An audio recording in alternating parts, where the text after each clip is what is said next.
শিবনিবাসের পর সোজা চলে এলাম পাগলাখালি। এখানকার প্রথম জিনিস চোখে পড়ল এই 100 বছরের পুরনো বট। গ্রামের রাস্তা, খোলা আকাশ আর চারিপাশে শুধু সবুজ। শহরে কোলাহল থেকে 100% ছুটি।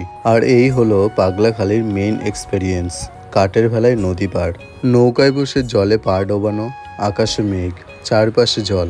ভাই, এই শান্তিটা 1 ঘন্টার জন্যও দরকার ছিল। চারপাশের ভিউ দেখতে দেখতে পৌঁছে গেলাম পাগলাখালি। এটা হলো পাগলাখালি বাবার মন্দির। এখানকার নিয়মটাই আলাদা। বট গাছে মানত করে সবাই সরা বেঁধে যায়। গাছের নিচে লাইন দিয়ে সাধুরা বসে আছে। ধূপের গন্ধ, মন্ত্রের আওয়াজ, পুরো জায়গাটাই অন্যরকম। হাজার হাজার ভক্তের লাইন পেরিয়ে ভেতরে ঢুকতেই দেখি বাবার মাথায় ফুল, বেলপাতা। সবাই লাইন দিয়ে জল ঢালছে। ভিড় হলেও কেমন যেন শান্তি লাগে। এখানকার নিয়ম হলো ঢোকার সময় ঘন্টা বাজানো। আর মন্দিরের আসল জায়গা এটা। এই বিশাল বটগাছের নিচেই বাবা। ভক্তরা জল, দুধ, ফুল দিয়ে পুজো করছে।